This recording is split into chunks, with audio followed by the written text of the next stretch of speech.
ஆய்வு. ஒரே ஒரு சொல்லை எடுத்துக்கொண்டு எப்படிலாம் நுட்பமாக ஆராயலாம் என்பது பற்றிய ஒரு அற்புதமான நூலை வெளியிட்டிருக்கின்றார்கள் அம்மையார் அவர்கள். புறநானூற்றிலும் சில ஆய்வு கட்டுரை நூலாக வெளிவந்திருக்கின்றது. அவ்வகையில் சேரரை பற்றிய கருத்துரை அரங்கத்தை நிகழ்த்தினார்கள். நம்முடைய தளத்தில் அவர்கள் சோழரை பற்றிய உரை நிகழ்த்தினார்கள். இப்படி பல்வேறு விதமான தளங்களில் தன்னுடைய புலமையை வெளிப்படுத்தக்கூடிய விதத்தில் கருத்துரை ஆற்றி வருகின்றார்கள். கருத்தரங்குகள் கலந்து கொண்டிருக்கின்றார்கள். அம்மையார் அவர்கள் மைசூரில் ஒரு கல்லூரியில் பேராசிரியராக பணியாற்றி கொண்டிருக்கின்றார்கள். மிகச்சிறந்த ஒரு ஆளுமை. பல்வேறு நாடுகளுக்கும் சென்று கருத்தரங்குகள் கலந்து கொண்டிருக்கின்றார்கள். அதுபோல இன்றைக்கு நம்முடைய தளத்தில் தகடூர் யாத்திரை குறித்து பேசுவதற்கு அம்மையார் அவர்களை வருக வருக என்று அழைக்கின்றேன். வாருங்கள் அம்மா, உங்களுடைய உரையை தாருங்கள். அனைவருக்கும் வணக்கம். குரல் கேட்கிறதா? கேட்கிறதுமா, பேசுவோமா. அனைவருக்கும் வணக்கம். ராஜபாளையம் முத்தமிழ் சங்கத்தை மிக பிரமாதமா நடத்தி கொண்டிருக்கக்கூடிய சரஸ்வதி அம்மையார் அவர்களுக்கும் இவாஞ்சலின் மனோகரன் ஐயா அவர்களுக்கும் இந்த தளத்தில் இணைந்திருக்கக்கூடிய சான்றோர் பெருமக்கள் ராஜேந்திரன் ஐயா அவர்கள், வினய் தீர்த்தான் ஐயா அவர்கள், அமல் ஜாரா ஐயா அவர்கள் மற்றும் கவி என்ற பெயரில் இருக்கின்றார். மற்றும் பல சான்றோர்கள் இருக்கின்றார்கள். அவர்கள் பெயரையும் நான் அமல் ஜாரா ஷெரீஃபுதீன் என்பவர், அசோகன் சாம்வேல் ஐயா அவர்களுக்கும், கவி பிரியா அவர்களுக்கும் மற்றும் இணையத்தில் இருக்கக்கூடிய சான்றோர் பெருமக்கள் அனைவருக்கும் என்னுடைய வணக்கத்தை சொல்லி என்னுடைய உரையை ஆரம்பிக்கின்றேன். தகடூர் யாத்திரை எடுத்ததற்கு காரணம் என்ன அப்படின்னா, அது இன்றைய கால நிகழ்காலத்துடன் சற்று ஒத்து போகிறதோ என்ற ஒரு எண்ணம் கூட எனக்கு அவ்வப்போது எழும். மேலும் நாம் என்ன செய்கிறோம் என்று சொன்னால், சேர சோழ பாண்டியர்களை பற்றி மிக பிரமாதமா பேசிக்கொண்டிருக்கிறோம். குறுநில மன்னர்களை பற்றி பேசுகின்றோம். கடையேழு வள்ளல்கள் என்று சொல்லி அவர்களை பற்றியெல்லாம் நாம் பேசிக்கொண்டிருக்கின்றோம். ஆனால் அவர்களுக்கிடையே இருந்த போட்டி, பொறாமை, அதனால் ஏற்பட்ட அழிவு, சேதம் என்பதையெல்லாம் நாம் சற்று மறந்து விட்டோமோ என்று தோன்றுகிறது. ஓரளவுக்கு கலிங்க போரை பற்றி அடிக்கடி பேசிக்கொண்டிருக்கின்றோமே தவிர, ஐயா அவர்கள் ராமசேத்திர ஐயா அவர்கள் வந்திருக்க, அவருக்கும் என்னுடைய பணிவான வணக்கம். கலிங்க போரை பற்றி அசோகன் மனம் திருந்தினான் என்ற முறையெல்லாம் பேசிக்கொண்டிருக்கின்றோம். ஆனால் மூவேந்தர்களுக்கிடையே நடைபெற்ற போர், குறுநில மன்னர்களிடையே ஏற்பட்ட போர், அது மட்டுமல்ல இந்த கடையேழு வள்ளல்கள் என்று சொல்லக்கூடிய அந்த மன்னர்களிடையே ஏற்பட்ட போர், இதையெல்லாம் பார்க்கும் பொழுது நாம் சிறிது என்ன செய்கின்றோம், புறக்கணித்து விட்டோமா என்று தோன்றுகிறது. மனிதனை தன்னுடைய பேராசைக்காக அழித்து விட்டானோ என்று ஒரு வேதனை கூட ஏற்படுகின்றது. ஒரு இடத்தில் ஒரு புலவர் சொல்லுகின்றார், தகடூர் யாத்திரையை பற்றி சொல்வதற்கு முன்னால் இந்த விஷயத்தை நான் சொல்லுகின்றேன். ஒரு புலவர் ரொம்ப வேதனையோட அவர் பாடுகின்றார். என்ன சொல்றாருன்னா, நெல் பயிரிட்டோ இல்ல வேறு பயிர் வகைகளை பயிரிட்டோ அதை அறுத்து அதனை நாங்கள் என்ன செய்வோன்றோம், புடைத்து அதனால் ஏற்படக்கூடிய அந்த ஒலியை கேட்க வேண்டிய நாடு போர் முரசத்தை கேட்டுக்கொண்டிருக்கின்றதே, இந்த நாடு செழிப்பாக வளருமா என்ற முறையில் தன்னுடைய வேதனை குரலை அப்பொழுதே அவர் பயிரிட்டு இருக்கின்றார். ஒரு நாடு எப்படிப்பட்டதாக இருக்க வேண்டும்? வளம் நிறைந்ததாக இருக்க வேண்டும். நீர் வளம், நிலவளம் என்பதாக இருக்க வேண்டும். ஆனால் படை வலிமையை வைத்து என்ன செய்ய போகிறாய் என்று கேட்கிறார்.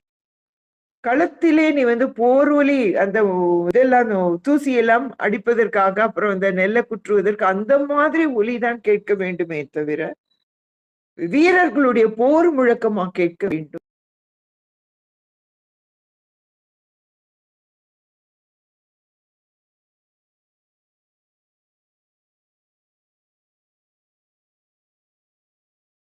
போர் முரசத்தினுடைய ஒலியா இருக்க வேண்டும்.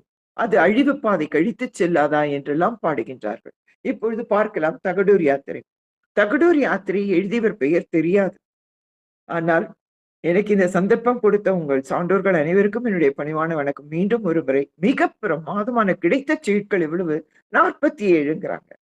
47 சீட்கள் கிடைத்தாலும் கூட அது சொக்க தங்கம் என்று சொல்ல வேண்டும். எப்படிப்பட்ட சீழலை எழுதியிருக்கிறார்கள், மிக பிரமாதமாக எழுதியிருக்கிறார்கள். அதுல பார்க்கும் பொழுது போரினுடைய வர்ணனை அதிகமாக பேசப்படுகிறது. போரினுடைய வர்ணனை படிக்கும் போதுதான் மனம் வலிக்கிறது. 47 செய்யுட்களுமே மிக பிரமாதமான செய்யுள். மனம் வலிக்கிறது அந்த பாடலை படிக்கும் பொழுது. தகடூர் யாத்திரை பற்றி மிக பிரமாதமாக ஆராய்ச்சி செய்ய வேண்டும். எனக்கு அது மிகப்பெரிய ஆசை. தகடூர் யாத்திரை பற்றி மிகப்பெரியதாக ஆராய்ச்சி செய்ய வேண்டும். அதனால இந்த இடத்துல பார்க்கும் பொழுது அந்த எழுதிய ஆசிரியர் யார் என்று தெரியவில்லை. 47 செய்யுட்கள் தான் கிடைக்கின்றது. ஆனால் நச்சினார்க்கினியரும் தொல்காப்பியரும் என்ன செய்கின்றார்கள்? மேற்கோள் காட்டும் பொழுது இதிலிருந்து மேற்கோள் காட்டுகின்றார்கள். அது பார்க்கும் பொழுது தகடூர் யாத்திரைக்கு கிடைத்த ஒரு பொன்னாலாகிய கிரீடம் என்றுதான் சொல்ல வேண்டும். இதில் ஏராளமான புலவர்கள் பாடியிருக்கிறார்கள். 8 லைன் 10 வரி 12 வரி என்பது போல் அமைந்திருக்கின்றது. ஔவையார் பாடியிருக்கிறார், அரசியல் கிழார், பொன்முடியார் போன்ற புலவர்கள் எல்லாம் பாடியிருக்கிறார்கள். இதில் என்ன தகடூர் யாத்திரை என்பது என்ன? சுருக்கமாக சொல்ல போனால், சேரமான் பெருஞ்சேரல் இரும்புரைக்கும் அதியமானுக்கும் தகடூரில் நடந்த போரை பற்றிய பேச்சு. ஆனால் தகடூரை போய் எப்படி அடிக்கின்றார்கள் என்று பார்க்கணும். அதை பார்க்கும் பொழுது என்ன ஆகுது அப்படின்னா, அதியமானுடைய தந்தை யார் என்று பார்க்கும்போது செல்வக்கடுங்கோ வாழியாதன் என்று நாம் பார்க்கின்றோம். செல்வக்கடுங்கோ, ஒரு நிமிடம். செல்வக்கடுங்கோ வாழியாதன் அதியமானினுடைய மகன் பொகுட்டெழினி, அவன் அத்தை மகள் நாக்கந்தையார் என்று. இந்த இடத்துல பார்க்கும் பொழுது அதியமானுக்காக, அதியமான் என்று சொல்லும் பொழுது எல்லோருக்குமே ஔவையாருடைய ஞாபகம் வரலாம். ஏராளமான பாடல்கள் பாடியவர் அதியமானுக்காக. அதியமானும் ஔவையாரும் அப்படிப்பட்ட நட்புரிமையுடையவர்கள். கரும்பு அவர்கள் மூலமாகத்தான் வந்தது என்று சங்க இலக்கியங்கள் கூறுகின்றது.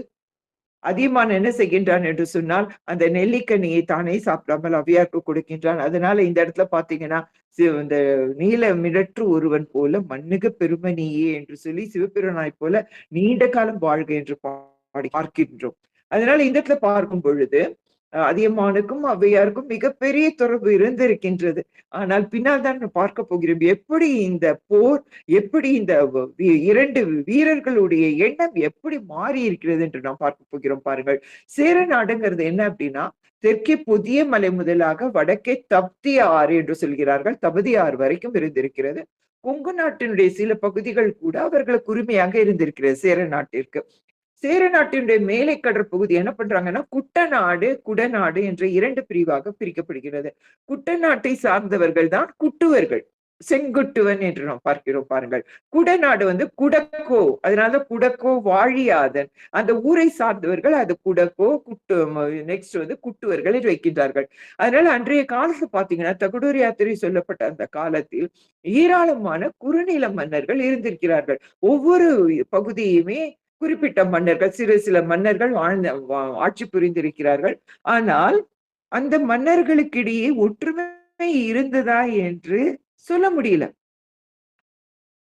நிறைய தன்னுடைய எல்லையை விரிவாக்கக்கூடிய எண்ணம் தான் அதிகமாக இருந்திருக்கின்றது. சேலம் மாவட்ட தகடூர் பகுதியை சார்ந்தவன் தான் அதிகமான்கள் என்று வருகிறோம். அந்த சேரர்கள் ஆதிக்கம் என்ன ஆகுதுன்னா, போக போக அவர்களுடைய ஆதிக்கம் அதிகமாகி வருகிறது, பரந்துபட்டதாக போகிறது. அதனால அதிகமான்கள்கிட்ட கொஞ்சம் கவலை ஏற்படுகிறது. என்ன ஆகுது, ஐயோ கொஞ்சம் கொஞ்சமா அந்த சேரன் அப்படியே நகர்ந்து தகடூரையும் பற்றி விடுவானோ. நீங்க தாராபுரம் என்று தமிழ்நாட்டில் இருக்கின்றது. தாராபுரத்திலிருந்து தர்மபுரி கிட்டத்தட்ட 100 மைல் இருக்க வேண்டும். அப்படியே சேரர்கள் கொஞ்சம் கொஞ்சம் கொஞ்சமா தன்னுடைய ஏரியாவை, தன்னுடைய பகுதியை அதிகப்படுத்தி கொண்டே போகிறார்கள். யாராவது அடங்கி விட்டார்கள் என்று சொன்னால், அவர்கள் அடங்காமல் போருக்கு வந்தார்கள் என்று சொன்னால், சேரர்கள் அவர்களை அடித்து நொறுக்குவதில் மிக பிரமாதமான வலிமை கொண்டவர்களாக இருந்திருக்கிறார்கள். இல்லைன்னா ஆசை காட்டி, பொருளாசை காட்டி அந்த அந்த குறுநில மன்னர்களையும் தன் பக்கம் இழுப்பதற்கு நிறைய முயற்சி செய்திருக்கிறார்கள். சேர மன்னர்கள் எதற்குமே தயங்கவில்லை என்று சொல்கிறார்கள். அப்படியே ஒவ்வொரு பகுதியா அடித்துக்கொண்டே வருகிறார்கள். முதல்ல ஆசை காட்டுறாங்க, பணமாகவோ பொருளாகவோ ஏதாவது கொடுத்து அந்த மன்னனை அவர்கள் தன் பக்கம் இழுத்துக் கொள்கிறார்கள். எதற்கும் மசியாதவனாக இருந்தால் அடித்து நொறுக்கி விடுகிறார்கள். அதுதான் விஷயம். இதை பார்க்கும் பொழுது இதை பார்க்கிறார்கள் புலவர்கள், சான்றோர்கள் இருக்கின்ற காலம் அது. எப்பேற்பட்ட புலவர்கள் எல்லாம் இருந்திருக்கிறார்கள். அரசியல் கிழார் என்று பார்க்கிறோம், ஔவையார் இருந்திருக்கிறார்.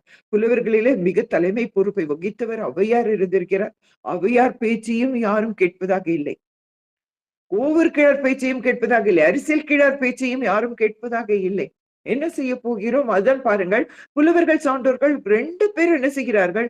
தாராபுரத்தையும் தர்மபுரியும் நீங்கள் வந்து அந்த நம்ம அந்த மேப்ல நம்ம பார்த்தோம்னா எப்படிப்பட்ட தூரம் என்று தெரியும். காலார நடந்து வந்திருக்கிறார். அன்றைய காலத்துல இந்த மாதிரி வாகன வசதி கிடையாது. நடந்து வெயிலையும் கல்லிலையும் முள்ளிலையும் நடந்து நடந்து அவர்கள் தூதுவர்களாக போயிருக்கிறார்கள். போரை நிறுத்த வேண்டும் என்று முயற்சி செய்திருக்கிறார்கள். கேட்பதாக இல்லை. யார் கேட்பதாக இல்லை? சேரன் கேட்பதாக இல்லை. சேரன் அடங்கவில்லையா? உடனே அதியமான் அதற்கு மேலாக அவன் என்ன செய்கின்றான்? அவனும் தன்னுடைய திறமையை காட்ட முயற்சிக்கின்றான். அதுதான் விஷயம். இருமுறைக்கு என்ன ஆகுதுன்னா, ஒவ்வொரு பகுதியா அடித்துக் கொண்டே வரும்போது பக்கத்து ஊர் தகடூர் என்று வருகிறது. எனக்கு இந்த கூகுள் வழியாக இருப்பதனால் எனக்கு அந்த மேப்பை நான் காட்ட முடியல. நீங்கள் உங்களுடைய கைபேசியில் பார்க்கலாம். தாராபுரத்திலிருந்து இந்த தகடூர் வரைக்கும் வரும்போது நடுப்புற மைல் வந்து கிட்டத்தட்ட 150 மைல்னு. அதுல வந்து பார்க்கக்கூடிய ஊர் வந்து பார்க்கும் பொழுது சேலம், ஈரோடு, அதை தாண்டி தர்மபுரி என்று வருகிறது. ஓரளவுக்கு அவன் வந்து விட்டான் என்று வைத்துக்கொள்ள. சேலம், ஈரோடுலாம் வந்தாச்சு. இப்ப தர்மபுரிக்கு வரணும். தர்மபுரிக்கு வர்றதுக்கு முன்னாடி என்ன ஆகுதுன்னா, ஓரி என்கின்றவன் நாட்டை ஆளுகின்றான். அவன் ஒரு நாம் பார்க்கின்றோம், ஓரி என்கின்றவன் வள்ளல், கடையேழு வள்ளல்களில் ஒருவன். அந்த ஓரிக்கும் கொஞ்சம் திறமை இருக்கின்றது. அவனும் தகர்க்கக்கூடியவன் தான். ஆனால் ஓரியை அவர்கள் வீழ்த்தினால்தான் தர்மபுரியை அவர்கள் கைப்பற்ற முடியும். நான் என்னுடைய கருத்தை சரியாக சொல்கிறேன் இருக்கிறேன். தாராபுரத்திலிருந்து கிளம்பி வருகிறார்கள் சேரர்கள். அவர்களுடைய ஒரே எண்ணம் என்ன? தகடூரை கைப்பற்ற வேண்டும். தகடூர்ங்கிறது இப்பொழுது இருக்கக்கூடிய தர்மபுரி. தகடூரை அவர்கள் போய் தகர்க்க வேண்டும் என்று சொன்னால் இடையிலே ஒருவன் குறுக்கீடாக இருக்கிறான். அவன் யார் என்று சொன்னால் ஓரி. ஓரி என்ன செய்யணும்? ஓரி அழிச்சாதான் தர்மபுரியை நம்ம வந்து கைப்பற்ற முடியும். அந்த ஓரியினுடைய ஊர் என்ன என்று பார்க்கும்பொழுது காவிரியினுடைய கீழ்கரைக்கும் கொல்லிமலைக்கும் இடையிலே இருக்கக்கூடியது அவனுடைய ஊர். அவனை வென்றால் ஒழிய அதியமானை நாம பிடிக்க முடியாது. அதனால என்ன பண்ணினாங்க சேரர்கள்? மலையமானுடைய துணையை நாடுகிறார்கள். இதுல 2 பெரும் வீரர்களை நான் பார்க்க வேண்டும், மன்னர்களை பார்க்க வேண்டும். கழுவுள் என்ற ஒரு மன்னன் இருக்கிறான். பயங்கரமாக இருக்கிறது கழுவுளை பார்க்கும்போது. கழுவுள் கொஞ்சம் போராடி பார்க்கிறான். கடைசியில சேரர்களை வெற்றி கொள்ள முடியவில்லை என்று சொன்னோடனே கழுவுள் பணிந்து போகிறான். மலையமானும் பணிந்து போகிறான். மலையமான் எங்கே இருக்கிறான்? திருக்கோவிலூர் பகுதியில இருக்கின்றான். சோ இப்ப என்ன ஆகுது அப்படின்னா, மலையமான் என்ன செய்கின்றான்னா, ஒத்து போனதுனால அதியமானுக்கு கோபம் வந்து விடுகிறது. ஐயோ, இப்ப யாரு? ஓரியை கொன்றாச்சு, மலையமான் தன் பக்கத்தை இழுத்துண்டாச்சு. அதற்கு பிறகு கழுவுள் என்று சொல்லக்கூடிய ஒரு மன்னன் இருக்கின்றான், குறுநில மன்னன். அவனையும் தன் பக்கம் இழுத்து கொண்டாகி விட்டது. இப்ப டைரக்ட் அட்டாக். அவ்வளவுதான். யாரு? அதியமான். ஒன்றுமே செய்ய முடியாது. நடுப்ப இருக்கக்கூடிய தடைக்கல்லாக இருக்கின்ற அத்தனை பேரையுமே பொருளை காட்டி, நிலத்தை காட்டி, ஆசை காட்டி, அத்தனை பேருமே. கழுவுள் என்ற மன்னனை பற்றி பேசுவதற்கே எனக்கு 10 நிமிடம் வேண்டும். மிக பிரமாதமாக இருக்கா. கடைசியில பார்த்தீர்கள் என்றால் அவனை எப்படியோ நைச்சியமாக தன் வலைக்குள் இழுத்து கொண்டு விடுகிறார்கள் சேரர்கள். ஒரு விஷயம் இந்த இடத்தில் நான் சொல்ல மறந்துவிட்டேன். சேரரும் அதியமானும் அண்ணன் தம்பி உறவு முறை. 2 பேருமே அந்த பரம்பரையை நோக்கும் பொழுது சேரர்கள் அண்ணனாகவும் அதியமான் தம்பியாகவும் இருக்கின்றார்கள். அந்த பரம்பரை அப்படி கொடுக்கப்படுகின்றது. ஃபேமிலி ட்ரீ என்று சொல்வார்கள். அதை பார்க்கும் பொழுது தெரிகின்றது. இப்ப என்ன ஆகுது அப்படின்னா, தம்பியை கொல்ல போகிறானே என்று சொல்லி அண்ணனுக்கு வருத்தம் கிடையாது. அண்ணன் தானே என்று சொல்லி அதியமானுக்கும் வருத்தம் கிடையாது. 2 பேருமே என்ன செய்யணும்? அண்ணன் தம்பிக்கு இடையே நடந்த போர் தான். நான் இதை சொன்னேன்னா சுவாரஸ்யம் போய்விடும். அண்ணன் தம்பிக்கு இடையே நடந்த போர் தான் தகடூர் யாத்திரை. வேற எதுவுமே இல்ல. ஒரு குடும்பத்திற்குள் நடந்திருப்பது கோப்பெரும் சோழனுக்கும் அவனுடைய மக்களுக்கும் ஏற்பட்டது பாருங்கள். ஒரு குடிக்குள்ளேயே தந்தைக்கும் மகனுக்கும் ஏற்பட்டது தானே அந்த போர். அதனால்தான் கோப்பெரும் சோழன் நாட்டை விட்டு விட்டு கடைசியில வடக்கிருக்கிறான் என்று போகிறான். நீங்கள் பார்க்கின்றீர்கள் சோழ பரம்பரை என்று பார்க்கும்போது கரிகால் சோழன் செய்கின்றான் என்று சொன்னால் அந்த நெடுஞ்சேரலாதனை வெண்ணி பரந்தலை என்ற இடத்தில் அவன் தகர்க்கிறான், வெற்றி கொள்கிறான். அந்த இது வந்து புறமுதுகிலே அவன் அடிப்பட்டதனால் அதற்காக வெட்கப்பட்டு அவன் வடக்கிருக்கின்றான் பார்க்கிறோம். நிறைய அந்த இடத்துல பார்த்தீர்கள் என்றால் சேரனை சோழன் அடிப்பது, சோழனை பாண்டியன் அடிப்பது என்பதெல்லாம் நிறைய நடந்திருக்கு. புறநானூற்றில் எக்கச்சக்கமாக இருக்கிறது பாடல்கள். சோ இதற்கு வாருங்கள். அப்ப என்ன இருந்தது? தகடூர் யாத்திரை அண்ணனுக்கும் தம்பிக்குமாக ஒரே வரியில் சொல்ல வேண்டும் என்று சொன்னால் அண்ணனுக்கும் தம்பிக்குமான நடைபெற்ற போர் தான் இது. யாரும் யாருக்கும் விட்டு கொடுப்பதாக இல்லை. அண்ணன் தம்பிக்கு விட்டு கொடுத்திருக்கலாம், இல்ல தம்பி அண்ணனுக்கு விட்டு கொடுத்திருக்கலாம். 2 பேருமே தங்களுடைய வலிமையை காட்ட வேண்டும் என்று முயற்சித்ததனால் ஏற்பட்ட மிகப்பெரிய சோகம் தான் தகடூர் யாத்திரை. தாராபுரத்திலிருந்து தர்மபுரி வரைக்கும் இருக்கக்கூடியது. அதனால இந்த இடத்துல என்ன ஆகுது அப்படின்னு சொன்னா, சேரர்களுடைய ஆசைக்காக, அவர்கள் கொடுக்கக்கூடிய பணத்திற்காக ஆசைப்பட்டு மலையமானும் போகின்றான், கழுகுல் என்பவனும் போகின்றான். இப்ப இதனால என்ன ஆகுது அப்படின்னா, ஈஸியாக இந்த இடத்தை பார்க்கும் பொழுது அதியமான் தாக்கப்படுவது நன்றாக தெரிகின்றது. இந்த இடத்துல என்ன ஆகுது அப்படின்னா, ஔவையார் பார்க்கிறார். ஔவையார் என்ன சொல்றாருன்னா, அதியமான் மிக பிரமாதமான. இதற்கு ஒரு சின்ன இடையிலே ஒரு சிறு விஷயம் சொல்ல வேண்டும். தொண்டைமான் என்பவன் இருக்கிறான், கேள்விப்பட்டிருப்பீர்கள். அந்த தொண்டைமானும் அதியமானும் சண்டை போட போகிறார்கள். தொண்டைமானை காட்டிலும் அதியமான் வலிமை படைத்தவன். அதனாலதான் என்ன செய்கின்றார், ஔவையார் நேர போறார், தொண்டைமான்கிட்ட போய் சொல்றாரு, நீ உன்னுடைய படைக்களத்துல பார்த்தனா எல்லாம் புது புதுசாக நீ வைத்திருக்கிறாய். அம்பு, வில்லு, வேலு, வாளு எல்லாம் பளபளவென்று நீ தடவி அழகாக பூச்சூடி அழகா வைத்திருக்கிறாய். ஆனால் அதியமானுடைய படைக்களத்தில் போய் பார், எல்லாம் சிதறி கிடக்கிறது. வேலனுடைய நுனியெல்லாம் மழுகி போய் கிடக்கிறது. அம்பெல்லாம் சரியான முறையில இல்ல, எல்லாவற்றுக்கும் தீட்ட வேண்டும், பட்டை தீட்ட வேண்டும், அது இது என்று சொல்கிறார். இதன் மூலமா என்ன அர்த்தம் அப்படின்னு சொன்னா, அதியமான் பல முறை போரிட்டவன், வலிமை நிறைந்தவன். அத மறைப்பொருளிலே அவர் சொல்கின்றார், ஆழ்நிலை பொருளிலே கொடுக்கின்றார்.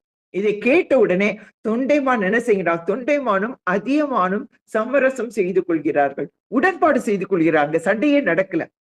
அது சரித்திரம் அது பதிவு செய்திருக்கிறது. தொண்டைமானுக்கும் அதியமானுக்கும் சண்டை நடக்கல. இதற்கு காரணம் ஔவையார். அதை தாண்டி 7 மன்னர்கள், குறுநில மன்னர்கள் வருகிறார்கள். 7 குறுநில மன்னர்களும் கடைசியில அதியமானிடத்தில் சண்டை போட்டு தோற்று போகிறார்கள். ஓரளவுக்கு ஔவையார் என்ன செய்திருக்கிறார்னா, அந்த முடிந்தவரை சண்டையை தடுக்க பார்த்திருக்கிறார். ஆனால் பெருஞ்சேரல் வரைக்கும் அதியமானுக்கும் நடக்கின்ற போரை தடுக்கவே முடியவில்லை. அரசியல் கிழாராலும் தடுக்க முடியவில்லை, ஔவையாராலும் தடுக்க முடியவில்லை. காரணம் என்னன்னா, 2 பேரும் தன்னுடைய வலிமையை காட்ட வேண்டும். இந்த இடத்தில் இருக்கக்கூடியது அவர்களுக்கு ஈகோ கிளாஷ் என்று சொல்லுவார். தன்முனைப்பு தான் முக்கியமாக இருந்திருக்கிறது. அதுதான் விஷயம். இந்த இடத்தில் பார்க்கும்போது ஔவையார் பார்க்கின்றார். அதனால் தொண்டைமான் அதியமான் இடத்தில் சரணம் அடைகின்றான், சமாதானம் ஆகின்றது. ஆனா இந்த இடத்தில் பார்க்கும்போது அதியமானுக்கும் ஔவையாருக்குமே நிறைய தொடர்பு இருந்த நிறைய பாடல்கள் பாடி இருக்கிறார்கள். ஒரு நாள்ல 100 தேர் செய்யக்கூடிய தச்சன் முயன்று 1 மாதம் தேருடைய கால் செய்தால் எப்படிப்பட்ட வலிமை உடையவன் என்றெல்லாம் நாம் பார்க்கிறோம். ஏராளமான பாடல்கள் இருக்கின்றது. அது மாத்திரம் இல்லாம அதியமான் என்ன செய்கின்றான் சொன்னால், அந்த அவன் வைத்திருக்கக்கூடிய முழவில காற்று வீசினால் போர் பறை என்று நினைத்தவன் போருக்கு கிளம்பிடுவான் என்றெல்லாம் சொல்லி பார்க்கிறார். ஆனால் சேரர்கள் அதை காதிலே போட்டுக் கொள்வதாக இல்லை. அதுதான் விஷயம். அது நிறைய பாடல்கள் உங்களுக்கு தெரியும், நான் சொல்ல வேண்டிய அவசியம் இல்லை. பாத்தீங்கன்னா, தச்சன் கைவல் சிறார் மழுவுடை காட்டகத்தற்றே எத்திசை செலினும் அத்திசை சோரே என்றெல்லாம் பாடுகிறார் பாருங்கள். அதனால இப்ப இதற்கு பார்க்கும் பொழுது அதற்கு அடுத்தது பார்த்தீர்கள் என்றால் நெக்ஸ்ட் பாருங்கள். நெக்ஸ்ட் அரசியல் கிழார் ஔவையார் பேசுகின்றார்கள், எல்லாம் பண்ணுகின்றார்கள். என்ன பண்றாங்கன்னா, மிக முக்கியமான விஷயமாக அதியமானுடைய மனைவியினிடத்தில் போய் பேசுகிறார்கள் புலவர்கள். இது பாரு, உன்னுடைய கணவனை போர் செய்ய வேண்டாம் என்று சொல். இதுதான் தகடூர் யாத்திரையோட மிக முக்கியமான பகுதி. மனைவியினிடத்தில் போய் சொல்லுகிறார்கள், அதியமான்ட்ட சொல்லு, அவன் குறுநில மன்னன். சேரர்கள் எப்படிப்பட்டவர்கள், மிகப்பெரிய அரசர்கள், பேரரசு தலைவர்கள். அதனால் நீ போய் உன்னுடைய கணவனிடத்தில் போர் செய்ய வேண்டாம் என்று சொல் என்று சொல்கிறார்கள். அதற்கு அவள் என்ன சொல்லியிருப்பாள் பாருங்கள். அதியமானுடைய மனைவி சொல்கின்றாள், நல்வயல் ஊரன் நறுஞ்சாந்து அணிய அகலம் புல்லலின் ஊடல் இனிது. அவன் ஏன் பேச்ச கேட்பானா? கேட்க மாட்டான். அவனுடன் சேர்ந்து இருப்பதை காட்டிலும் ஊடல் இனிது, புல்லலின் ஊடல் இனிது. தகடூர் யாத்திரையில மிக அருமையான வரி இது. நான் சொன்னால் அவன் கேட்க மாட்டான். அழுகின்றாள் அவள். அதியமானுடைய மனைவி அழுகின்றாள். எனக்கு தெரியும் என்ன நடக்கப் போகிறது என்று தெரியும். ஆனால் அவன் கேட்க மாட்டான். காரணம், தன்முனைப்பு அவனிடத்தில் அதிகமாகிவிட்டது. புல்லலின் நறுஞ்சாந்து அணிய அகலம் புல்லலின் ஊடல் இனிது. அவன் என்னுடன் என் பேச்சை கேட்க மாட்டான் என்று போகிறார்கள். அது மட்டும் இல்ல, 2வது விஷயமா என்ன செய்கின்றார்கள்னா, அதியமான்ட்ட சில தூதுவர்களை அனுப்புகிறார்கள். திரை கொடு, பரிசு பொருள் கொடு. அந்த திரை பொருளை கேட்க போகும்பொழுது அதியமான் கொடுக்க மாட்டேன் என்கிறான். அதை கேட்ட உடனே இரும்பொறைக்கு கோபம் வந்து விடுகிறது. புலவர்கள் என்ன பண்றாங்க? அவனுக்கு அறிவுரை சொல்கிறார்கள். அவன் உனக்கு தம்பியானவன். கால வெகுளி பொறைய கேள். அதிகமாக கோபப்பட்டு அவனை போய் நீ அடிக்காதே, தண்டிக்காதே. அவன் உனக்கு தம்பி.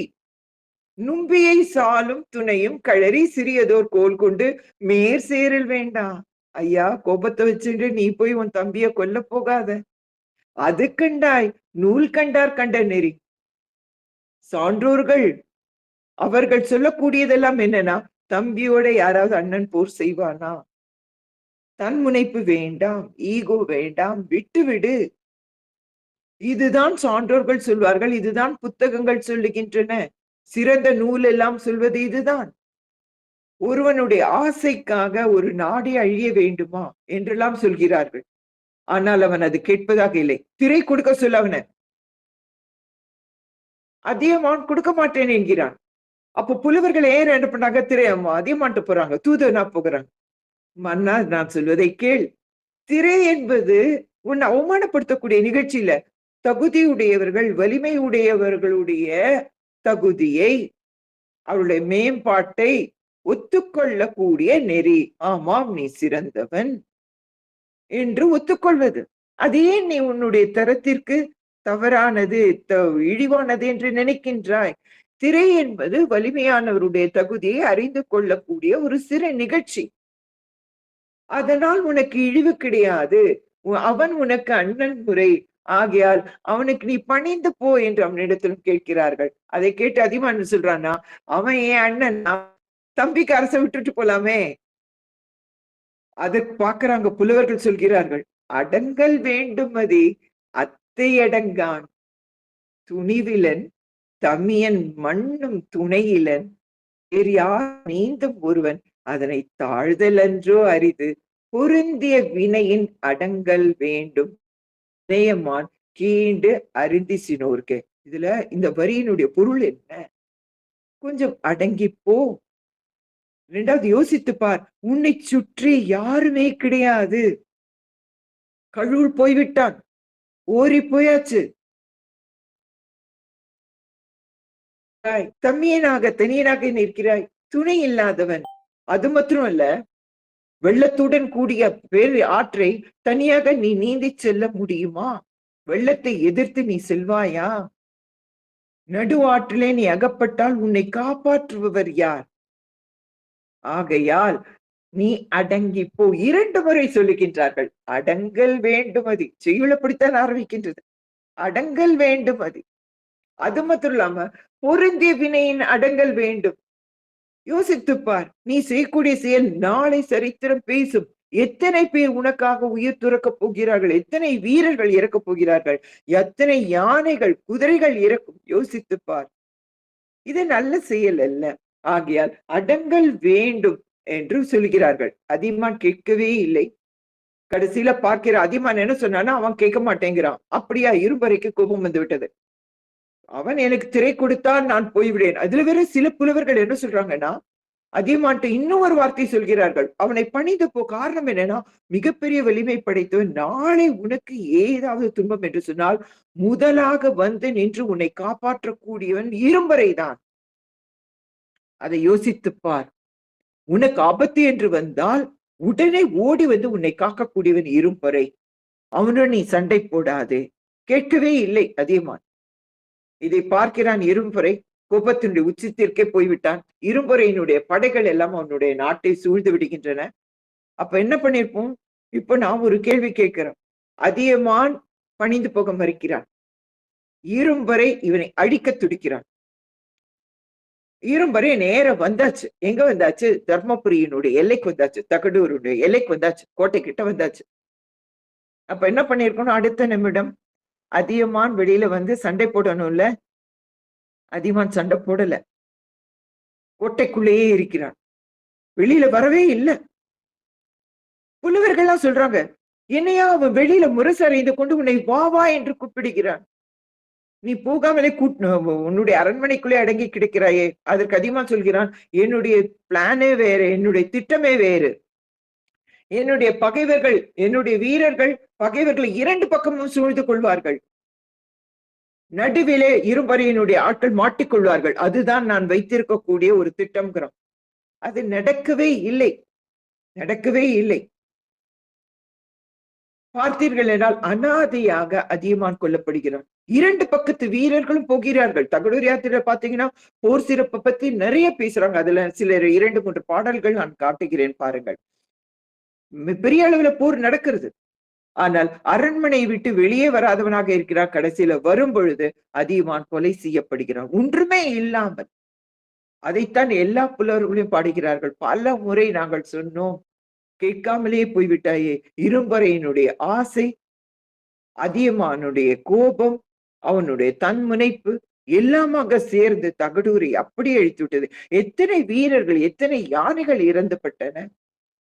அதுதான் தகடூர் யாத்திரை. கடைசியில பார்த்தீர்கள் என்றால் தகடூர் சேரனுடைய வசமாக போய்விடுகிறது. வேற எதுவுமே இல்லை. அதனால போரினுடைய ஆயத்தம் பார்த்தீர்கள் என்றால் நிறைய கொடுக்கின்றார்கள். போரில் ஒரு சில விஷயங்களை பார்க்கலாம் பாருங்கள். அந்த போருக்கான திட்டத்தை நடத்தி கொண்டிருக்கும் பொழுது சேரர்கள் என்ன செய்கின்றார்? சேர மன்னர்கள் எல்லாம் தன்னுடைய அமைச்சருடன் ஆலோசனை பேசிக் கொண்டிருக்கிறார். இப்படி எல்லாம் போய் அதியமானை அடிக்கலாம், நொறுக்கலாம் என்று அவர்கள் திட்டம் திட்டுகின்றார்கள். 2 பக்கத்திலும் சான்றோர்கள் இருக்கிறார்கள். சான்றோர்கள் என்ன சொல்லணும்? ஏதாவது திட்டம் சொல்ல வேண்டும் அல்லவா? சில பேர் அமைதியாகவே இருக்கிறார்களாம். தலையை ஆட்டிக்கொண்டே இருக்கிறார்கள். பதிலே பேசவில்லை. அதை ஒரு புலவர் நையாண்டித்தனமாக பேசுகிறார். சான்றோர்கள் என்று சொன்னால் மன்னனுக்கு அவனுக்கு அறிவுரை கூற வேண்டும். ஆனால் ஒரு சில சான்றோர்கள் எந்தவித அறிவுரையும் கூறாமல் அப்படி அடங்கி இருக்கிறார்கள். இதை பற்றியே கவலை கொள்ளாதவர்களாக சோம்பேறித்தனமாக இருக்கிறார்கள். இது சான்றோர்களுக்கு அழகா என்று ஒரு புலவரை நையாண்டி பண்ணி பேசுகின்றார். அந்த பாடல் இருக்கின்றது. 2வதாக பார்த்தீர்கள் என்றால் வீரர்களுக்கு இடையே பல விதத்துல போர் நடக்கிறது. அப்ப அதியமானுடைய வீரர்களும் அடிபட்டு விழுகின்றார்கள். அவர்களுக்கு உடனே மருத்துவ பணி தொடங்குகிறது. ஒரு வீரனுடைய உடம்பு முழுக்க அம்பு அப்படியே பாய்ந்து தைத்திருக்கிறது.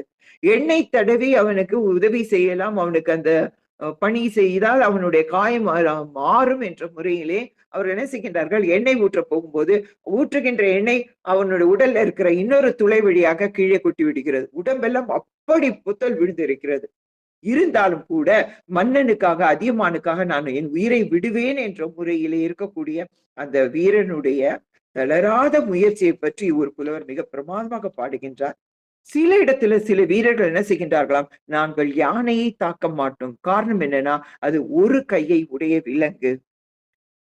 ஒரு கையை உடைய விலங்கை நாங்கள் தாக்க மாட்டோம் என்ற முறையில் அந்த இடத்திலே போர் நெறியையும் அவர்கள் கைப்பற்றுகின்றார். போர் நெறியும் அவர்கள் விடாது செய்கின்றார்கள் என்ற முறையில் இன்னொரு ஒரு இடத்திலே அதியமானை தகர்ப்பதற்காக, அழிப்பதற்காக சேர மன்னர்கள் சில திட்டம் தீட்டுகிறார்கள். நள்ளிரவிலே 2 மணிக்கு மேல் அவர்களுடைய பாசறைக்கு சென்றால் படுத்து உறங்கி இருப்பார்கள். அப்பொழுது போய் அவனை தாக்கு. அதற்கு அந்த வீரன் சொல்கிறானாம், நீ என்னுடைய படைத்தலைவனாக இருக்கிறாய், அதனால் பிழைத்தாய். வேறு யாராவது பேசியிருந்தால் அவருடைய நாக்கு மீண்டும் அவர்களுடைய வாய்க்குள்ளே போயிருக்காது. அவர்களுடைய நாக்கை நான் வெட்டி இருப்பேன் என்று பேசக்கூடிய வீரர்களும் இருந்திருக்கின்றார்கள். இன்னொரு ஒரு விஷயத்தில் பார்க்கும் பொழுது தன்னுடைய மகனை போர்க்களத்திற்கு அனுப்பிவிட்டு மிக்க பெருமையுடன் இருக்கின்றாளாம் தாய். அவள் வீரத்தாய் என்று போற்றப்படுகின்றாள். இன்னொரு ஒரு தாய் சொல்கின்றாள், உலகத்திலே மிகப்பெரிய தானம் எது தர்மம் என்று சொன்னால், தான் பெற்ற குழந்தையை போருக்கு அனுப்பி அவன் போர்க்களத்திலே இறந்தப்படுதலை பார்ப்பதுதான் மிகப்பெரிய தானம், மிகப்பெரிய தர்மம். அதுதான் மிகப்பெரிய கடமை. நான் அந்த கடமையும் தர்மத்தையும் தானத்தையும் செய்தவளாக இருக்கின்றேன் என்ற முறையில் அந்த பாடல்கள். அதனால சுருக்கமாக பார்த்தீர்கள் என்று சொன்னால், தகடூர் யாத்திரை என்பது சேரம் மன்னன் இரும்பொறை தகடூரை கைப்பற்ற வேண்டும் என்ற எண்ணத்தில் தாராபுரத்திலிருந்து தர்மபுரி வரை இடைப்பட்ட இடத்துல எந்தெந்த மன்னர்கள் எல்லாம் இருந்தார்களோ அவர்களை பொருளை காட்டி வசியம் செய்து தன் பக்கம் இழுத்து கொண்டவன். அடங்காமல் இருந்தவனாக இருந்த ஓரியை எந்த காரணமும் இல்லாமலே கொன்று விட்டார்கள். அதுதான் சரித்திரம் சொல்கிறது. கழுவல் என்கின்றவன் பணிந்து போய்விட்டான். அடங்காமல் போனவன் ஊரியை கொன்று விடுகிறார்கள். அதனால எளிதாக அவர்களால் தகடூரை கைப்பற்ற முடிகிறது. ஆனால் அதியமானிடத்தில் பல புலவர்கள் போகிறார்கள், தூதுவர்களாக போகிறார்கள். இருந்தாலும் அதியமான் கேட்பதாக இல்லை. ஏனென்று சொன்னால் அதியமான் 7 குறுநில மன்னர்களை தாக்கி வெற்றி கொண்டிருக்கிறான். தொண்டைமான் இவனுடைய வலிமையை பார்த்து பயந்து போயிருக்கிறான் என்பதனாலேயே அவனுக்கு தன்னுடைய வீரத்தின் மீது ஒரு மிகப்பெரிய நம்பிக்கை இருந்திருக்கிறது. ஆனால் சேர மன்னன் மிகப்பெரிய பேரரசு கொண்டவன். அதை அவன் உணர்ந்திருக்க வேண்டும். தான் ஒரு சிறு குறுநில மன்னன் என்பதை உணர்ந்து சற்று அடங்கி இருந்தால் இந்த போர் தகடூர் யாத்திரை என்பது இருந்திருக்காது. தாராபுரத்திலிருந்து தர்மபுரி வரை நடந்து ஒரு ஊரை எப்படி அழித்திருக்கிறார்கள் பேராசை காரணமாக என்ற முறையில் பார்க்கும் பொழுது இந்த தகடூர் யாத்திரை மிக பிரமாதமாக இருக்கின்றது. அதனை சான்றோர்கள் நேரம் கிடைக்கும் போது பார்க்கலாம். வாய்ப்பு கொடுத்த சான்றோர்கள் அனைவருக்கும் என்னுடைய பணிவான வணக்கமும் நன்றி. வணக்கம். நன்றி. மிகச் சிறப்பானதொரு உரை அம்மா. தகடூர் யாத்திரை நூல் குறித்து கேள்வியுற்றிருக்கின்றோம். போர் நடந்தது என்பதெல்லாம் தெரியும். ஆனால் இவ்வளவு சிறப்பாக எந்த இடத்திலிருந்து யார் போருக்கு சென்றது, எப்படி ஒரு யாத்திரை போன்று தொடங்கி, அதாவது அந்த காலத்தில் இருந்த மாதிரி இன்றைக்கும் நடக்கின்றது. ஒரு நிலத்திற்காக அநியாயமாக செல்வத்தை காண்பித்து கொள்ளக்கூடிய முறை, மண்ணை பறிப்பதற்காக, மண்ணை தன் பக்கம் ஈர்ப்பதற்காக, மண்ணை அடைவதற்காக கொல்லக்கூடிய முறை என்பதும் கூட பண்டைய காலத்தில் அண்ணன் தம்பியருக்குள் இருக்கின்றது. உடன்பிறப்புகளுக்குள்ளேயே இது மாதிரி இருக்கின்ற பொழுது மற்றவர்களுக்கு சொல்லவா வேண்டும்?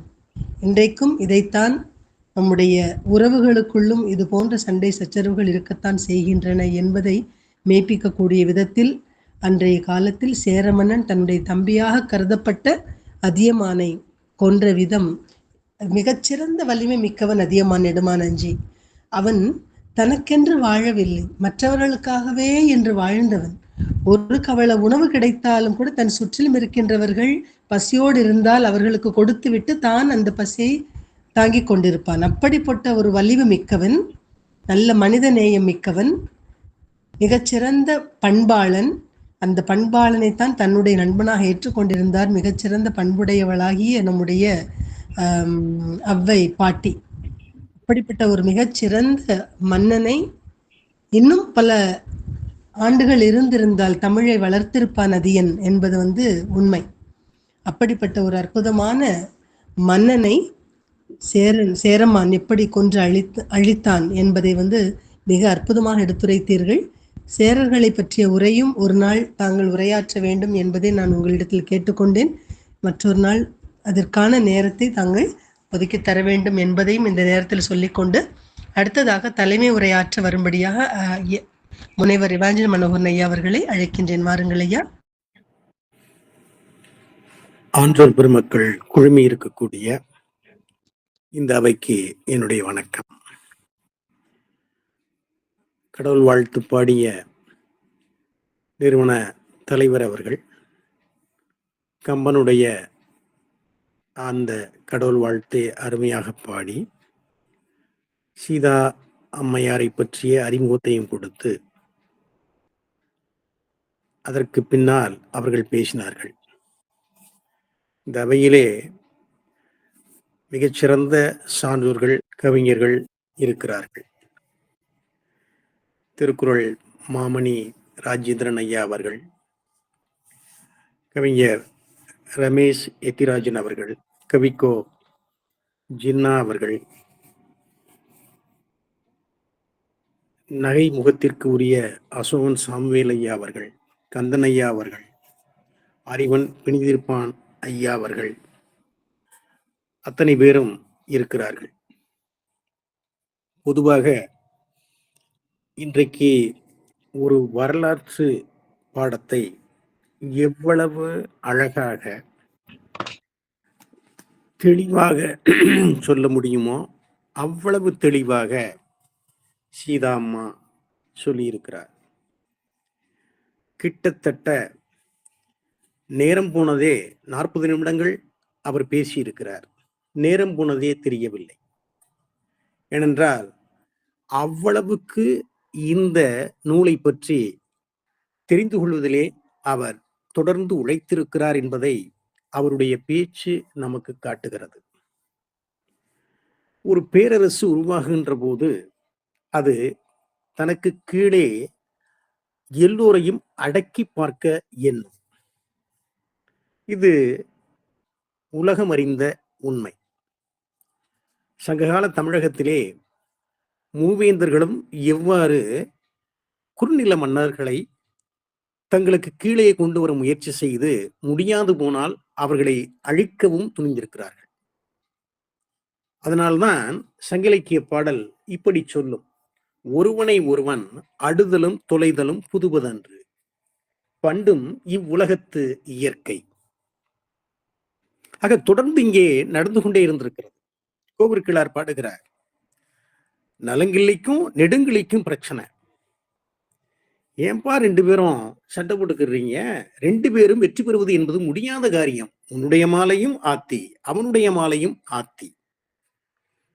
ஆக இந்த போர் தொடர்ந்து இருந்து கொண்டே இருக்கிறது. அதனால்தான் சங்க காலத்தை பொறுத்த மட்டிலே அதை வீரயுக காலம் என்று சொல்லுவார்கள்.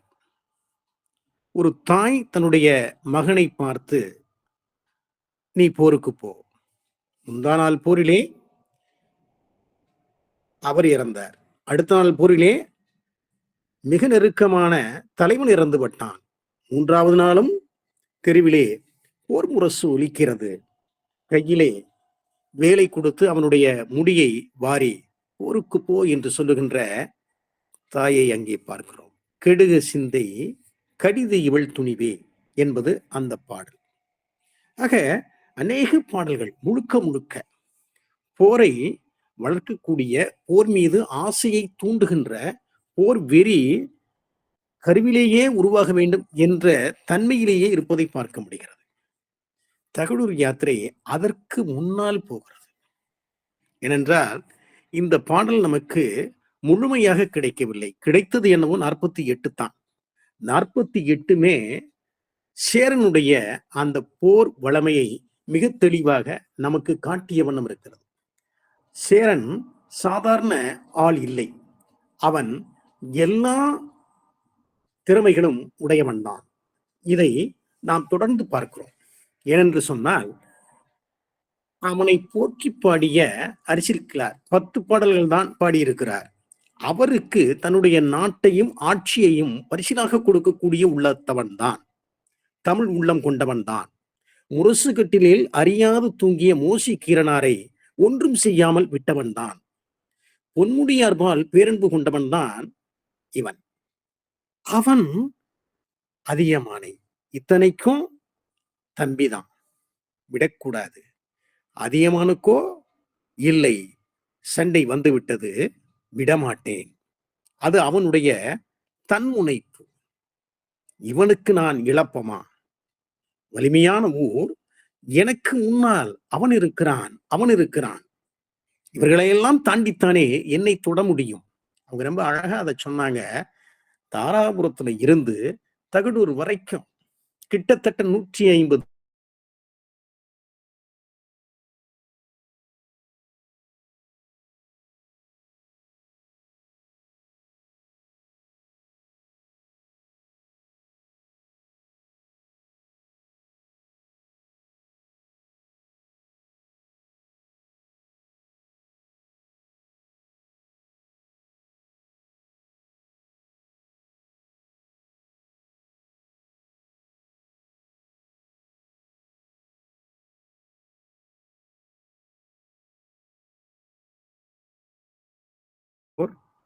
அதியன் இல்லாமல் போகிறான். குறுநில வேந்தன் அல்லது இனக்குழு தலைவன் பேரரசினால் கபலீகரம் செய்யப்பட்ட ஒன்றைத்தான் இந்த தகடூர் யாத்திரை நமக்கு காட்டுகிறது. அதை முதலிலேயே அவர்கள் சொன்னார்கள். ஏன் இன்றைக்கு நான் இந்த யாத்திரையை பேசு பொருளாக எடுத்துக்கொண்டேன் என்று சொன்னால், இன்றைய சூழலும் அப்படித்தான் இருக்கிறது என்று தெளிவாக சொல்லிவிட்டார்கள். ஆக ஒரு வரலாற்று சிறப்பு வாய்ந்த உரையை தமிழ் இலக்கியம் படிக்கக்கூடிய அத்தனை பேருமே இதை அங்கே சில பாடல்களை தெரிந்து வைத்திருப்போம். ஏனென்று சொன்னால், பழைய ஒன்றை கருப்பொருளாக கொண்டு ஒரு நீண்ட பாடல் வருவதற்கு எடுத்துக்காட்டாக பேராசிரியர் நச்சினார்க்கினியர் இவர்களெல்லாம் இதை அப்படியே காட்டுகிறார்கள். அது நமக்கு தெரிகிறது. அந்த அடிப்படையில் தான் இலக்கியம் பயிலக்கூடிய மாணவர்களும் சரி, ஆசிரியர்களும் சரி இதை அறிந்து வைத்திருப்பார்கள். ஆனால் சீதா அம்மா அவர்கள் தொடர்ந்து இதிலேயே தோய்ந்த மனம் இருந்தால்தான் வார்த்தையிலே ஒரு தெளிவு இருக்கும். சொல்லக்கூடிய பொருளிலே ஒரு ஒரு பக்குவம் இருக்கும். எந்த இடத்துலையும் திகட்டாம அவ்வளவு தெளிவாக ஆற்றொழுக்காக, சான்றோர் கவியென கிடந்த கோதாவரியினை வீரர் கண்டார் என்று கம்பன் சொல்லுவானே, அதை போல ஆற்றொழுக்காக இந்த வரலாற்று பெட்டகத்தை நம்முடைய மனக்கண்ணிற்கு காட்டிவிட்டார்கள். படிக்காமல் நாம் சிலவற்றை அப்படியே ஒதுக்கிவிட்டோம். ஒதுக்கக்கூடாது. இது காலம் கடந்து நிற்கக்கூடிய ஒன்று. உவேசாதான் இதை முதலிலே காட்டுகின்றார். ஆக நல்ல உரை, எல்லோரையும் அக்கம் பக்கம் திரும்பாமல் ஒரே மனதோடு கேட்க வைத்த உரை. மனம் முழுமையும் தகடூர் யாத்திரை. போர் வேண்டாமே, போரினால் எல்லாமே சிதைந்து போகிறதே. ஒரு நாட்டினுடைய வளம், அந்த நாட்டிலே எத்தனை மக்கள் இருந்தார்களோ அத்தனை மக்களுக்கும் பாதுகாப்பற்ற ஒரு சூழல். சின்னஞ்சிறு குழந்தைகளெல்லாம் என்ன செய்வார்கள், உறவுகளை தொலைத்துவிட்டு என்ற ஒரு மனிதாபிமான சிந்தனையை இந்த மாலை பொழுதிலே இந்த அரங்கத்திலே பேசிய அம்மையார் அவர்களுக்கு நன்றியும் வாழ்த்தும் வணக்கமும். வாய்ப்புக்கு நன்றி. நன்றி ஐயா. நன்றி ஐயா. அடுத்ததாக ராஜேந்திரன் ஐயா, உங்களுடைய பின்னூட்டத்தை தாருங்கள் ஐயா.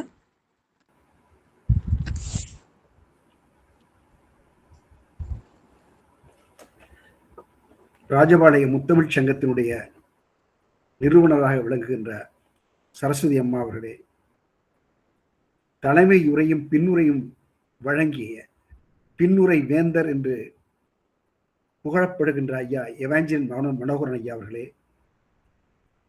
உடனடி கவிதை படைக்கக்கூடிய ஆற்றல் வாய்ந்த ரமேஷ் ஐயா அவர்களே, புன்னகையோடு இருக்கக்கூடிய ஐயா அசோகன் ஐயா அவர்களே, அறிவன் பிரீதிப்பான் அவர்களே, கந்தன் ஐயா அவர்களே, சிறப்பான உரையை நிகழ்த்திய சீதா அம்மையார் அவர்களே மற்றும் உள்ள துணை பேருக்கும் என்னுடைய பணிவான வணக்கத்தை தெரிவித்துக் கொள்கின்றேன். அம்மா அவர்கள் மிக அழகாக சொன்னார்கள். நிகழ்காலத்திற்கு ஏற்ற ஒரு உரை இது.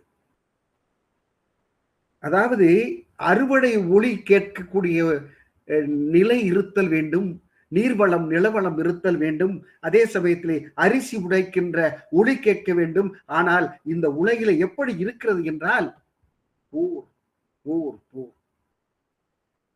இன்றைக்கு எங்கெங்கே போர் இருக்கிறது? ஈரான் இஸ்ரேல், ஆப்கானிஸ்தானம் பாகிஸ்தான், ரஷ்யா உக்ரைன், போர் சூழல் இருக்கக்கூடிய இந்த சூழலிலே அருமையான உரை தந்திருக்கிறார்.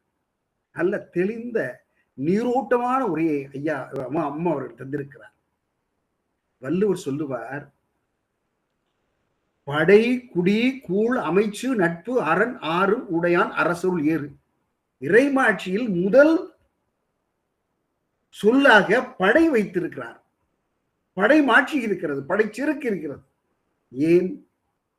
மனிதன் அவா கொள்ளுகிறான், ஆசை கொள்ளுகிறான், பிற நாடு மீது எப்படியாவது ஆக்கிரமிக்கின்ற ஒரு எண்ணம் இருக்கிற காரணத்தினால் படை இருத்தல் வேண்டும் என்ற ஒரு கருத்தோடு ஆனால் சொல்லுகின்றார், யாரோடும் பகை கொள்ளடன் என்றபின் போரொடுங்கும் புகழ் ஒடுங்காது என்று கம்பர் சொல்லுவார். ஆனால் உண்மையிலே இருக்கின்ற அந்த போர் என்பது தவிர்க்க இயலாதது ஒன்று என்று அந்த தகடூர் யாத்திரை மூலமாக நமக்கு அழகாக விளக்குகிறார். நடக்குகின்றது அந்த அதியமானுடைய பண்பை பற்றி அழகாக சொன்னார் அம்மா அவர்கள்.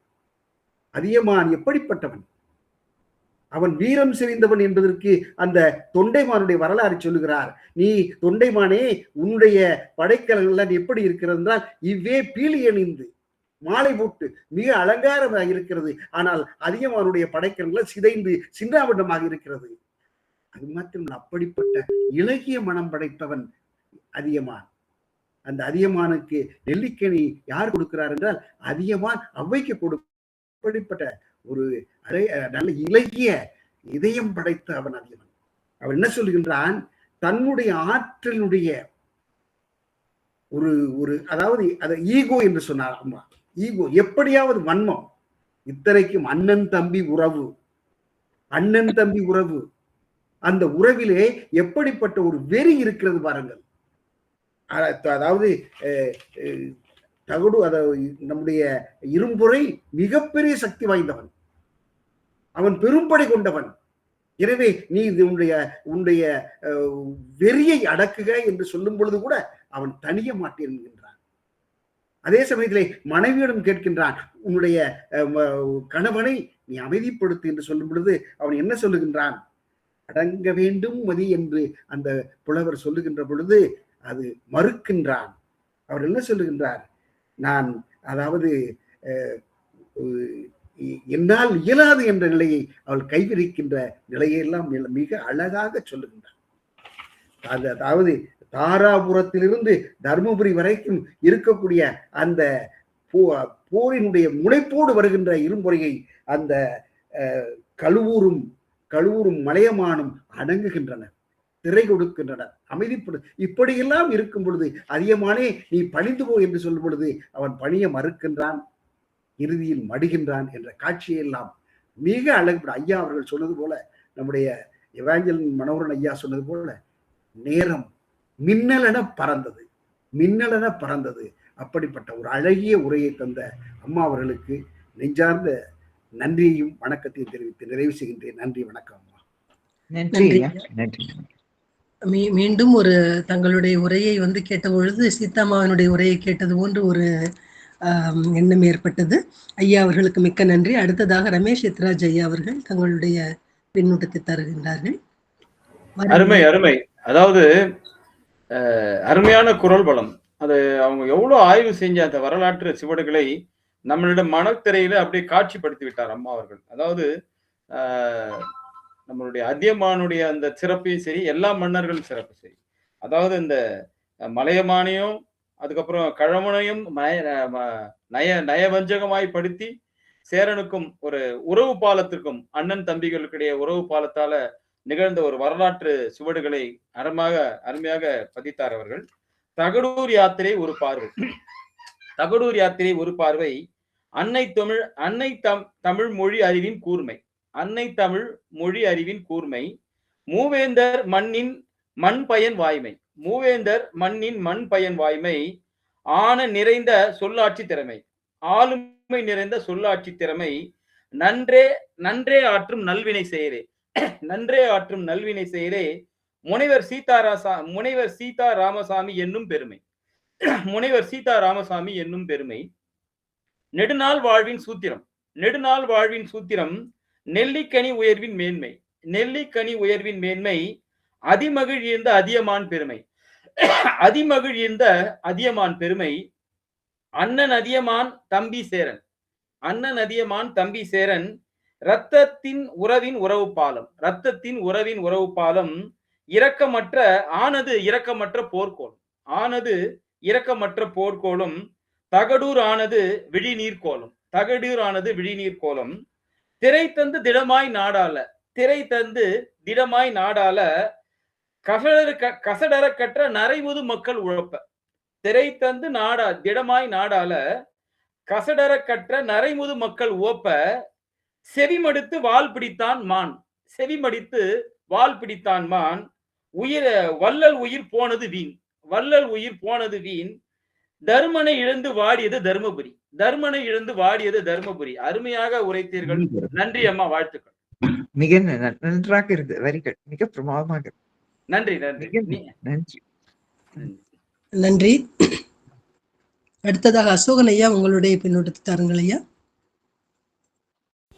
நமது ராஜபாளையம் முத்தமிழ் சங்கம் இன்று 110வது நாளில் இணைந்துள்ள அனைத்து அன்பர்களையும் வணங்கி, இன்றைய நாள் ஒரு வரலாற்று நிகழ்வாக மிகவும் சிறப்பாக, அதாவது ஒரு களஞ்சியம் பற்றி நாம் சொல்வோம். வரலாற்று களஞ்சியம், இலக்கிய களஞ்சியம், அறிவு களஞ்சியம்.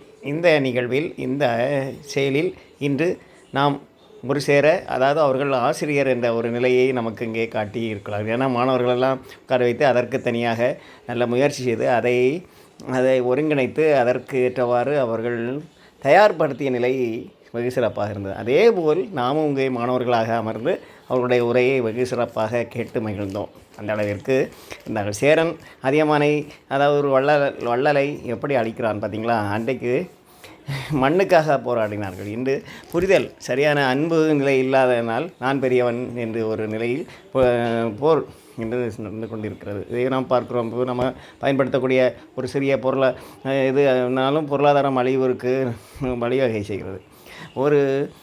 இப்போ இதெல்லாம் போர் என்று சொல்லக்கூடிய அளவிற்கு இருக்கக்கூடாது.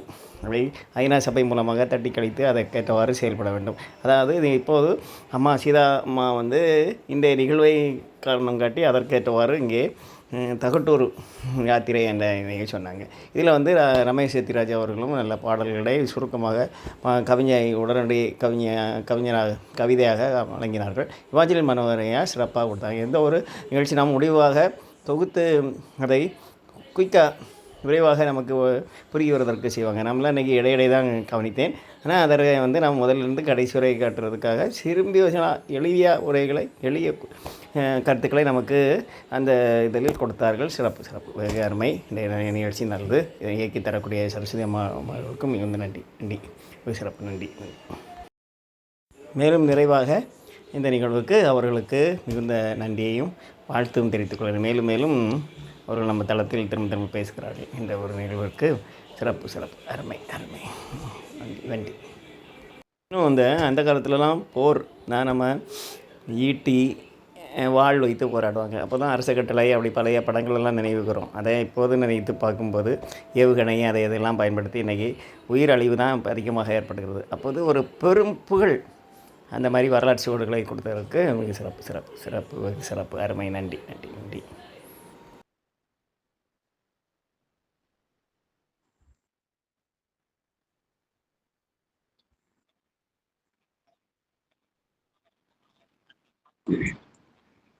கந்தன் ஐயா, உங்களுடைய பின்னோட்டத்தை தாருங்கள் ஐயா. வணக்கம் அம்மா.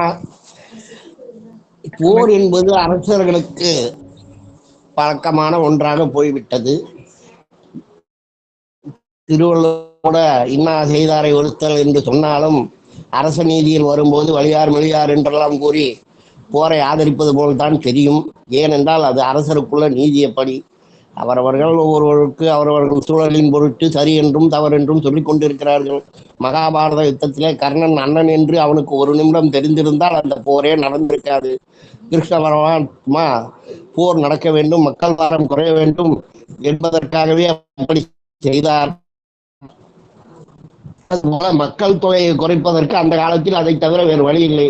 ஏனென்றால் அவர்கள் எல்லாம் 10-15 நிலைகள் விட்டார்கள். இப்போது நாம் புத்திசாலித்தனமாக ஒன்று பெற்றுக் கொண்டிருக்கிறோம். இருந்தும் நம்மால் போரை நிறுத்த முடியவில்லை. இன்றும் போர் தொடர்ந்து கொண்டுதான் இருக்கிறது. என்ன பண்ணுவது? வாழ்க்கை வாழ்வதற்கே. வாழ்வோம் நலமாக. நன்றிங்கய்யா. அசீதாம்மா, உங்களுடைய ஏற்புரையை தர விரும்பினார். மிக்க நன்றி ஐயா. மிக்க நன்றி. வாய்ப்பு கொடுத்த சான்றோர்கள் மற்றும் உங்களுடைய பின்னூட்டங்களை கேட்டு மிக்க மகிழ்ச்சி கொண்டு அனைவருக்கும் என்னுடைய பணிவான வணக்கம். உங்களுடைய நேரத்தை ஒதுக்கி என்னுடைய பேச்சை கேட்டதற்கு மிக்க மகிழ்ச்சி, பணிவான வணக்கமும் நன்றியும். நன்றி. அனைத்து சான்றோர் பெருமக்களுக்கும் நன்றி தெரிவித்துக் கொண்டு இத்தோடு நிறைவு செய்யலாம். நன்றி.